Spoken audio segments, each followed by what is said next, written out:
चुनाव आयोग को भारत रत्न देने की मांग कर रहे हैं।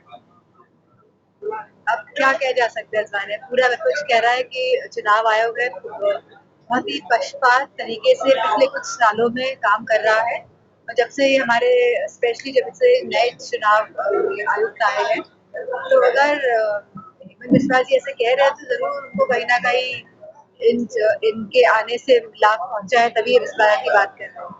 पश्चिम बंगाल की ममता बनर्जी कह रही है कि दिल्ली की सरकार बनने के बाद दिल्ली संभालूंगी। हम तो चाहते हैं कि क्योंकि वो महिला है तो अच्छी बात है अगर वो इस तरह की बातें कह रही हैं। पहले उन्होंने वेस्ट बंगाल को संभाला है पिछले एक दशक से ज्यादा से, और जैसे गठबंधन जो अभी इंडिया ब्लॉक का है, और भले ही इंडिया ब्लॉक में ममता बनर्जी नहीं है, लेकिन वो उनकी बहुत ही महत्वपूर्ण भूमिका है, क्योंकि संसद में जब विपक्षी दल सब एक साथ होते हैं तो हम सबका जो स्ट्रेंथ होती है वो अलग से नजर आती है, तो अच्छी बात है। इससे भी ज्यादा इम्पोर्टेंट बात ये है कि आज मणिपुर में क्या हो रहा है। 2023 में जहाँ हालात बिगड़े मणिपुर के, जब भारतीय जनता पार्टी की सरकार थी, जाने कितने हजारों लोग मारे गए, कितने हजारों लोग के घर जला दिए गए, कितने हजारों लोग आज भी अपने घर नहीं पहुंच पाए हैं। और दोबारा जो देखने को मिल रहा है कि आज भी मणिपुर की हालत बहुत ही गंभीर बनी हुई है स्थिति, जहाँ सरकार को, जहाँ पे यह गृह मंत्रालय को और वहाँ पे जो भारतीय जनता पार्टी की सरकार है, जहाँ पे उसको चीजों को व्यवस्थित करना चाहिए था। जो गुट थे वहाँ पे, चाहे वो कुकी हो, चाहे वो मैती हो, चाहे वो नागालैंड वाले हो, तो इन लोगों को जहाँ पे एक तरह से बिठा के बातचीत करवा के हल करवाना चाहिए था बातचीत का, लेकिन कहीं ना कहीं भारतीय जनता पार्टी ने पूरी मणिपुर की जो शांति है उसको भंग करने का काम किया है, और इसी शांति को भंग करने के लिए वो लगातार पूरे देश में भी काम कर रही है धर्म का सहारा लेकर।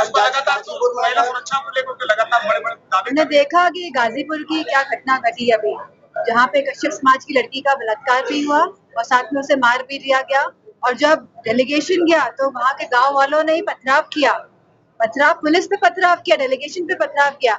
आज तक की लोकतांत्रिक इतिहास में इस तरह को कभी देखने को नहीं मिला है कि कोई डेलीगेशन गया हो और जो जनता है, जो वहाँ के लोग हैं, वर्चस्ववादी जो लोग हैं, वही पथराव कर रहे हैं, वो भी पुलिस पे पथराव कर रहे हैं, और पुलिस नामजद नहीं करा पा रही है। आश्चर्य की बात तो ये है कि अभी तक नामजद नहीं कराया कि किसने पथराव किया है, बल्कि पूरे कैमरे में रिकॉर्डिंग्स है पुलिस के पास। तो आखिरकार पुलिस क्यों नहीं कार्य कर पा रही है अपना, क्यों पुलिस पिट रही है? योगी सरकार किसका संरक्षण कर रही है? सवाल इस बात का है। परिवार आरोप लगा रहा है कि उनके पास धमकियां भी आ रही है, वो अपनी बात नहीं कर पा रहे हैं। हमने देखा कि किसी पीड़ित परिवार लगातार इस तरह से अपनी बात को रख रहा है कि वह उनको धमकियां मिल रही है, उन पर दबाव बनाया जा रहा है। और हम गाजीपुर की बात करें, हम यहाँ पे अपने मैनपुरी की बात कर ले, किस तरह से कश्यप समाज की लड़की के साथ बलात्कार हुआ और वहाँ पे एफआईआर तक नहीं लिखने दी गई, बड़ी मुश्किल से एफआईआर दर्ज हुई। तो ये पूरा सिलसिला पूरे प्रदेश में चल रहा है। जो पिछड़ा दलित अल्पसंख्यक परिवार है, उनके साथ शोषण की जो घटनाएं हो रही है, उसमें पुलिस ये शासन प्रशासन साथ ही ले रहा है, वो उनकी एफआईआर नहीं लॉन्च कर रहा है। पोस्टमार्टम में भी कहीं ना कहीं गड़बड़ियां हो रही है। राहुल गांधी ने आम आदमी पार्टी छोड़कर सात सांसदों के साथ भाजपा को ज्वाइन किया, कैसे देखते हैं आप राजनीति?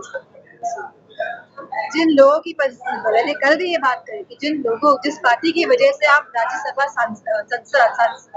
तक पहुंचे, सांसद बने, आप जनता के बीच तो गए नहीं तो लोगों का वोट मांगने की आपकी लोकप्रियता थी, आपको लोगों ने चुन के भेजा, आप पार्टी की वजह से संसद में पहुंचे थे, और कहीं ना कहीं मैं समझती हूँ इससे गद्दारी कहा जाएगा। पश्चिम बंगाल में राहुल गांधी ने कहा है टीएमसी सरकार में महिलाएं सुरक्षित, ये तो लीडर के विचार है।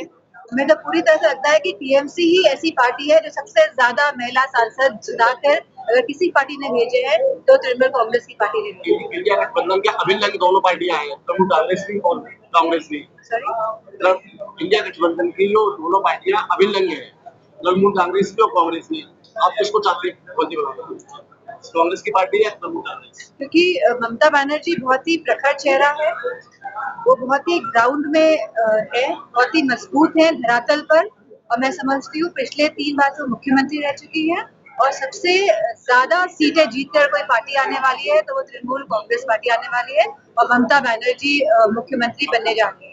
पश्चिम बंगाल में बदजुबानी खेल चल रहा है, नेता बदजुबानी कर रहे हैं। पश्चिम बंगाल में चुनाव रैली विपक्ष ने आयोग से शिकायत भी के लिए कोई कार्रवाई नहीं हो रही है।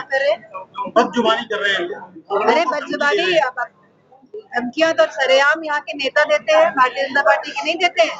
संसद के अंदर धमकियां धमकाते नहीं है सांसदों को, क्या बात कर रहे हैं आप? इसके लिए क्या आप विपक्ष को पहल करेगा? जाएगा या आयोग से कोई राहत मिल रही है? मेरी जानकारी में नहीं है, मुझे ये पता है कि उत्तर प्रदेश में भारतीय जनता पार्टी, मैं देखा किस तरह पुतला फूकने गए थे भारतीय जनता पार्टी के नेतागण।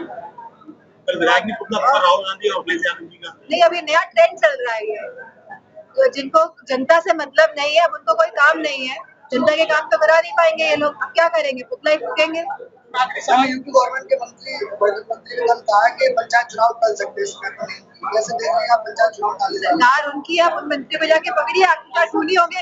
हमारे यहाँ तो लोग तैयार हैं चुनाव लड़ने के लिए, आखिरकार किस डर की वजह से चुनाव नहीं करा रहे हैं ये मंत्रीगण लोग, सरकार वाले क्यों नहीं चुनाव करा रहे हैं?